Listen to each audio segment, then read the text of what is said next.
if somebody has an idea for an app, but they're not a programmer and they don't have a programmer's background, that seems like an insurmountable obstacle. But they have a great idea for an app and they do have some revenue where they can launch it and they can hire somebody. How should they approach it? I think it is a challenge. I think there is a consideration here, so I will try to answer it because there is a solution. However, I do feel that if you are going to build something of great significance, if you look at what one of the biggest areas of value within your business is, so obviously your client list is your big area of value, it's your big asset, but your intellectual property, that code, that is a huge, massive element of the business in terms of your value. And so it's one of those areas where I don't think you should be cheap. Now, yes, in the beginning, just launch and just get it out there, but as a long-term play, I don't think you cut corners here. And that's why I'm not as big on the whole outsourcing thing as so many other people are. And I know this goes against what a lot of people do. I look at it as if this is my biggest asset, I am going to make certain that I have an incredibly good system, that I'm not going to, a lot of guys are building their companies to sell, and who cares if my code base and everything's a big giant mess, because it's going to become somebody else's problem down the road. But if you are building something that is going to create a long-term revenue stream, and I don't really mean who cares if it's somebody else's problem, I mean that's an attitude that many have. In my case, if I want to build something that I want to own and be able to manage and do great things for my clients with, it better be something that is clean and in good shape, and we're not going to hate the code base and we're not going to hate this system in 10 years because it's unmanageable. So it's a little different than what you're asking, but I do think if you're in a situation where you don't understand this stuff, that as soon as you can, you put yourself in a position where you can have somebody that you really trust on the team that can make sure that you're traveling down the road of basically building out a quality code base. And there's so much that goes into it. I mean, we could talk for hours on this. There's so many things that you have to do and understand. It's totally different to just launch something and make money than it is to grow it, manage it, and maintain it for a long period of time. And so I think the more important concept here is you get it out there, you start making money, and then you start figuring out how to make certain that this thing that you're working on is being worked on properly by all the different people that are touching it.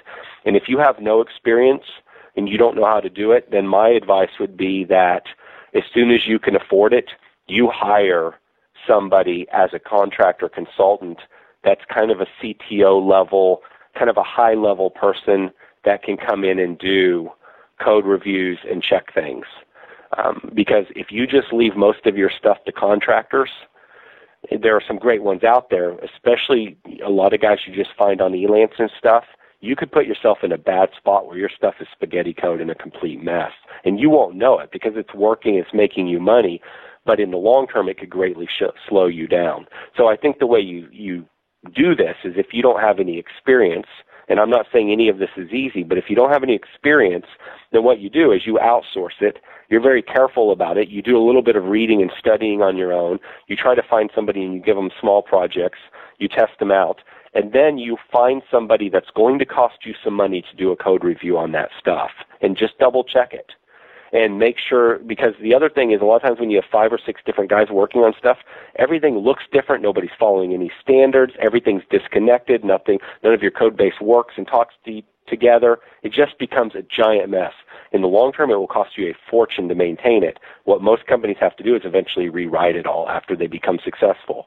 And maybe that's a little bit of an exaggeration, but that happens often. And so I think your solution is, outsource it. Go find guys, but then find somebody that's high level to have oversight on this and give you advice, and pay very close attention to what they're talking about and learn. Be involved, because this is one of your biggest assets in the company. So educate yourself so that you can make wise decisions. Learn from the experts that you're hiring to double check your contractors and consultants.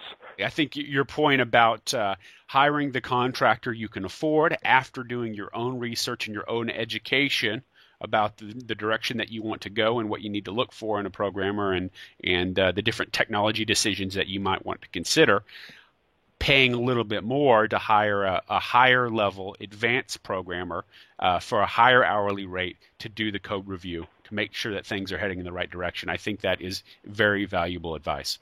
Yep. And again, it's so easy to just say that. It's difficult to know even then, because money does not necessarily correlate with ability. Just like a guy that says, I have 10 years experience, doesn't mean he's better than a guy with 2 years experience. It's so challenging. What we find is our very best guys are ridiculously passionate. They may have far less experience than another guy, but if you're going home and you're coding and you're working all the time on other projects and you just love this stuff and it's what you think about all the time, there's a level of passion that makes you better. And so there's these other elements that go into it. So don't make your buying decisions, your contracting decisions purely on the price that the guy is going to charge you. And again, I know this is extremely hard to just figure it out. It's all, to some degree, a little bit of trial and error. And so as soon as you bump into problems with guys, that's why you need to give them small projects. As soon as you bump into problems, cut them loose. You do not want to go down the road with the guy for too long that is just taking you in the wrong direction. If they just continue to underperform, they continue to not deliver. If you have somebody code review their stuff and they say it's no good and they don't correct their ways, immediately move on. Even if it's painful for you, you've got to do it. Let's say a software company has some success like you've had. What point should they consider taking on additional capital, taking on VC capital, taking on investors? It's another one where I don't know if I'm the best guy for this because I've chose not to go that direction, at least not yet. So, and also I was, I was in a different financial position than a lot of people are, so that gave me a few advantages. But we did make a decision to move a little bit slower and control the equity. I think it's for many, many reasons. I've been involved in some things over time, and I've also been friends with people that have given advice, and of course I've read things as well. And I really believe that when you bring partners and investors in, you are essentially an employee to some degree. You have this responsibility, and rightly so, to the guy that's writing your checks. And so it really changes everything within the business. And also, if you bring in VC or private equity or whatever the scenario is, these guys have an exit in mind. And so you have to make sure that your goal lines up with their goal. If their goal is to fund you so that there can be an exit in 5 to 7 years, but you don't want to sell this thing, well, that doesn't line up because the odds of you IPOing, probably not going to happen. And so it's a consideration. So that was one consideration. And so I think that you're in a better boat to make decisions of that sort after you've had a little bit more experience in your business. You just don't know enough. You don't understand your customers well enough. You don't understand what you want from the business enough. You don't really know the market enough in the first year or two to really be making decisions about what exactly it's going to look like in 10 years. 4 years in, 5 years in, totally different thing. When you're doing $5 million a year, totally different deal. When you're doing $200,000 a year, you know nothing. You're doing nothing. I mean, that's insignificant money. So it's very difficult to make decisions, so you need some perspective. So that, too, is another reason why I think if you can afford it, if you can make it happen, it's better to fund it yourself. Get yourself to a position where you've built your marketing funnel. Get yourself to a position where you have a wide group of clients that you understand the needs of the market and that you could truly scale. Because when you're at a point where you can prove you can scale by pouring money into the top of the funnel, you will retain far, far, far more equity in your company. And there's less likelihood that the money that you receive will be wasted with trial and error.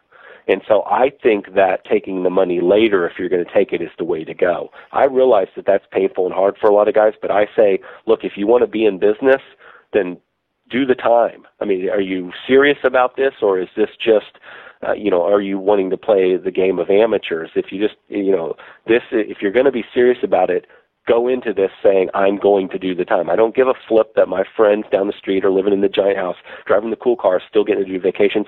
I'm willing to give a little bit of that for a little bit because I'm going to do the time to create something really exciting here. And a lot of guys are not willing to do the time, so they instead decide to give away 50% of their company.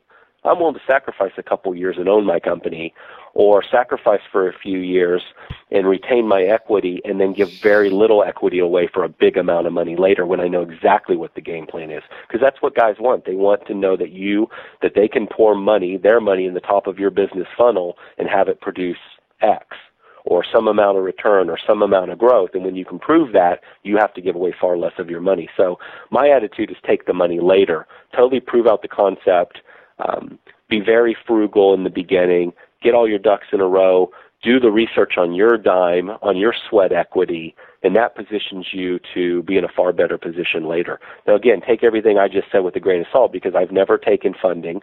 I've never been down that road, and so I've not actually done it. It's based on experience. Now, I will say this. We were brought in to a company in 2008, John and I, that there was about $900,000 in money raised. We didn't raise it, and we were brought in to build that company out. And I felt, even though we weren't the founders, incredible pressure because there were other people that had $900,000 of their money invested in this thing. I didn't really feel, in a way, you don't feel like the owner anymore. And that money was brought in early, and it was a big, giant mess. It was just a mess. I'll just put it that way. You know, if you give money to somebody that doesn't know what they're doing, at the end of the day, you get something that isn't very good. But if you give money to somebody that knows what they're doing and has proven that they can do it, then you get a good result. And that's what I think investors are looking for. And they have to take so much less risk if you get money later that, again, I've said it for three times now, you retain so much more of the company. So I think that's the strategy and the angle personally. But obviously most of the marketplace does disagree with me because the popular thing is to go raise money as fast as you can. Let's switch tracks here briefly and talk about marketing. What has been the most successful way to get new clients for your software company? Content marketing. Started doing it in 2009. And I didn't really know what I was doing. But the teaching through content, obviously it's content, and a teaching model is for me what I believe to be the most successful model. I don't think you can solely rely on that model, but that is the model that it's the model that attracts people because they're looking for an answer. It's the model that when they find you, they realize they can like and trust you, and they warm up to you, and then they want to get to know you and hopefully buy from you. And so it accomplishes so many things. It brings in leads. It also warms up those leads. It does a lot of the selling work for you. And so that strategy, it's also the SEO strategy that has held up. So many of the gimmicks and black hat techniques and all the other things that have gone by the wayside over time, they've been the coming fad in a sense in terms of getting traffic, and they've come and they've gone, but the thing that has consistently held up is content, and both for getting traffic, but also for just the benefit that it delivers to your client that then in turn makes them like and trust you and want to do business with you. So I think that should be that to me, that's the heart of our strategy is training and teaching. The dilemma is that it doesn't jive with a lot of people's personality, or they see it as something where they say, oh yeah, that's a great idea, and they'll do it for a month and then it stops. It has to be something so ingrained in your business that it happens every day, all the time, and it can't stop. And for me, at the height of kind of building out the team here, there were so many things on my plate that I had to give some things up, and the area that I gave up was content creation for a period of time. That was a big mistake. I should have never gave that up. Should have stayed on top of that, no matter what that meant. And I just see that as such an important element in the business for so many reasons. So again, I put that as my number one, but it can't be the only thing. Not if you want to scale with any speed. Agreed. And I'm a big proponent of education-based marketing. Me and you do much of the same style of marketing in our individual businesses. Can you share with the audience how they should go about implementing an education-based content marketing strategy in their business? kind of goes back to just getting started. So you have to, I think, figure out what your style is. So there are different personality types. Some people are better at writing. Some people are better at talking. Some people are very comfortable on video. And there's so many different ways that you could do this. It just so happens for me that I'm comfortable just getting in front of the camera and answering a question or talking. And I'm comfortable, chatting over the phone as well. But at the same time, I think for me, the most powerful method is to do it via video. And it's the highest level. And what I mean by that is I can take video and obviously have video, but I can also strip the audio out of my video.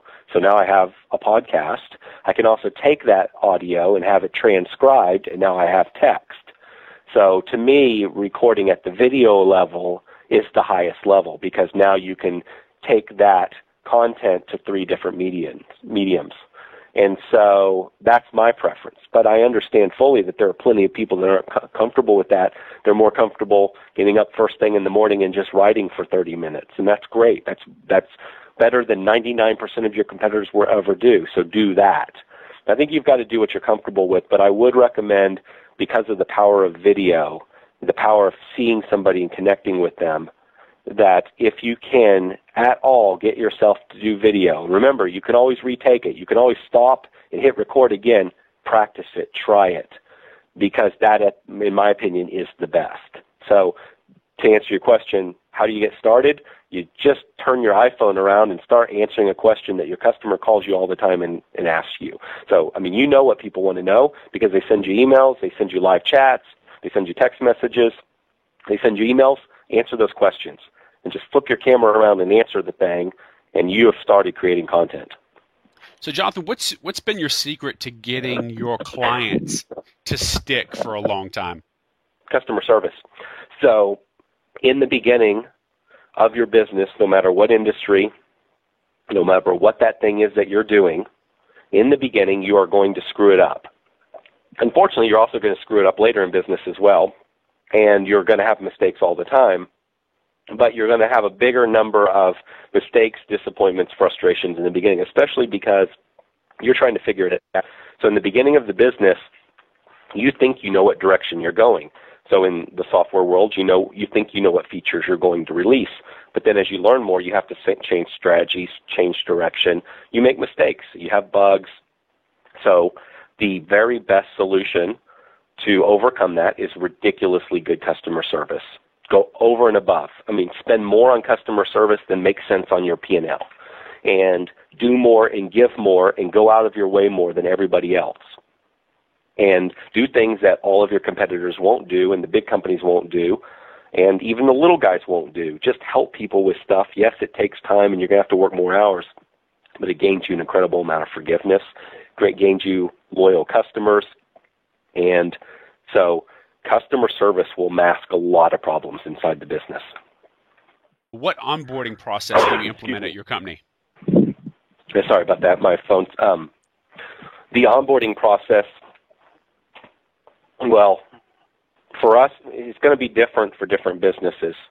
So, for example, in our model, we are dealing more directly with the client. So there's a lot of models where it's predominantly phone or chat or email. It's predominantly email or chat, whereas in our case, there's more involved in implementing our system. There's a lot of systems out there where a guy can basically just sign up, never needs to talk to anybody, can import data, and can basically be up and running by watching a few videos. Not that ours is difficult, but we're more of a full business system, so that means there's a little bit more hand-holding in that your data is coming from another system. You need to move that data into our system. You need to get up and running. You're implementing this thing across your business. That means that different people with different skill sets in your business need to learn the technology. So there's just a little bit more hand-holding in a sense. You need a little bit more from us than you would from a more simple system that just solves one little problem. And so as a result, for us, the onboarding process would be one where there is an immediate welcome as soon as you become a client, and then there is a process where we take you through a couple steps to get you up and running from a training standpoint, and then you have an individual that's dedicated to you to help you get that data out of your old system or out of spreadsheets or synced with QuickBooks. So it's a combination of giving you a few tools to do a few things yourself, and then we check in on you, how can we help you? And it's also a bit of our team sort of holding your hand, and it's high touch. And then there's a whole training path that we take you through. We've done this enough times that we know how to be most effective about getting you up and running. And so there's a combination of some webinar training as well as some one-on-one training. And we've put a lot of thought into this. You know, what does that process need to look like? In fact, that's one of the big strategies internally right now, is really perfecting that system. It's something we're working on a lot. I think we'll be working on this for the next 10 years.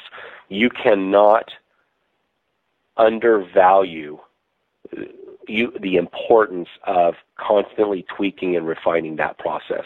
That first whatever number of days, 90, 100, 200, I don't know, 100 days, is all about the first impression and keeping the client and earning forgiveness, much like I talked about earlier with customer service.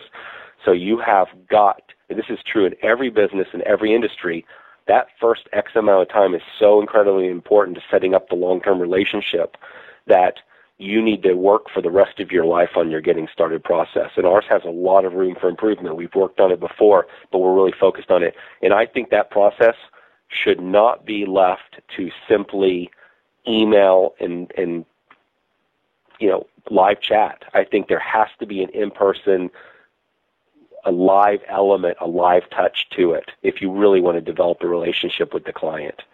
Jonathan, let's talk about employees. I mean, they're the cornerstone of our businesses. You can't grow a large, successful organization without them. What has been your secret to finding and keeping really great employees at your organization? Without question, it's guys that have empathy. So it depends on what side of the business you're on. So if you are having to talk to clients and deal with clients, you better have a lot of empathy, and you better be willing to help and want to help and take care of people. And if you're on the development side, on the kind of an implementation side, you better have a lot of passion for whatever that thing is you're doing. So really, at the end of the day, that's what it matters. It all comes down to finding people that are super energetic and passionate about their stuff, about whatever it is that that thing is that you're hiring them to do, and somebody that's willing to learn. And then when you make a mistake, which you will make, you let them go. You don't keep the mistakes on the team because it affects everybody else on the team. And I just, it all starts with, of course, finding that person that's the right fit, but thereafter it is critical that you don't keep the wrong people on the team. So empathy for customer service reps and passion for developers. What is your hiring process like that you can screen for those particular individuals? Depends on the role. At this point, it's multiple interviews. It's a little bit of a funnel to find them in the first place in terms of what we say to attract them or potentially push them away. And then it starts with having a conversation on the phone that weeds out a lot of people. We give them some very specific things that they have to do to apply. If they don't do those things, we don't even look at their resume. So hypothetically, give me an example. We give it. You have to put this subject line in the email, and you have to have these 3 paragraphs about why you're better than every other alternative person that we'll consider for this position. And if they don't give us 3 paragraphs, and their 3 paragraphs don't speak to that issue, and they don't use the subject line, then for an individual that's going to be putting in tickets and following a system of customer service and doing some different things, and they just don't fit. We have enough candidates that we're going to weed out the guys that play by the rules and put some effort into it. If they're just going to basically attach their resume and hardly put any effort into getting this position, then they're not very passionate about getting this position.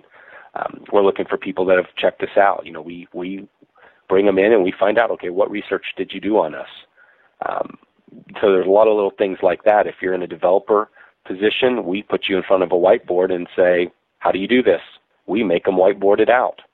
And it's painful for them and for me, because when I watch somebody stumble through their stuff, I feel like I want to help them, but you can't. And you've got to put them under that pressure, and you've got to see how they figure out problems and how they deal with it, and you got to figure out what they really know. You can't, in some positions, you can't just ask them questions. And then in other positions, all you can do is really just ask questions. Something that I really do believe in is finding out that one thing that they've been just really, that's been a big win in their life, and then kind of going deep with that one thing. You know, some of our guys, if you look at who some of our really successful guys are, probably our most successful guys all have some pretty big passions outside of work. We've got, you know, the guys that have had some wins in the past, be it sports or be it music or be it some other thing, that they've really had to work on something and develop a skill. So they've got some skill they can point to outside of this. They're really good at the guitar. They're really good at, you know, something else. They're really good at basketball. They played on a, you know, we've got a guy here that played a lot of volleyball. He was really good at it. He's something he would have had to stuck with and really worked on. You know, what is that thing that they've had in their life like that? And of the people that we've brought onto the team that tend to exhibit some big win in life, they tend to be better.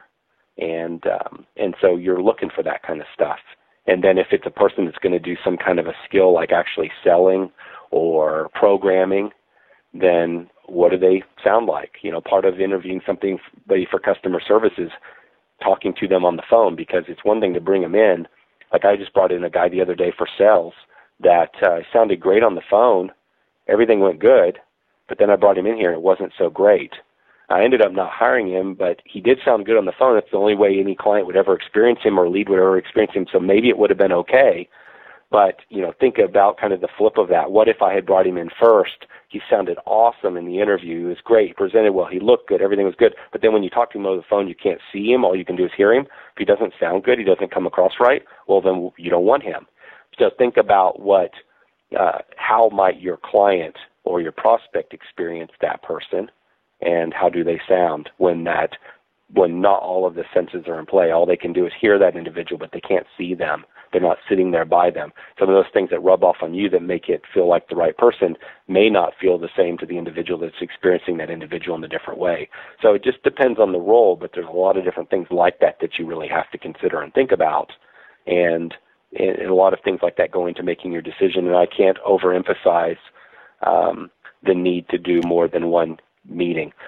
Again, another guy just met with the other day. I talked on the phone for an hour. I took him to dinner. I brought him into the office, and I had some reservations after dinner, but then when I brought him in the office, we just knew without question that he wasn't the right guy. But if I'd made the decision based on just my first 1 hour interview over the phone, I probably would have hired him. There was only maybe one warning sign that I had. And then finally I'd say, follow your gut. Man, if you have a bad feeling, if you've been doing this for any period of time and you have a bad feeling, even if you find yourself desperate, you know, we kind of have this thing around here that if any one of three of us that are primarily involved in hiring have a bad feeling, then that will kill the deal.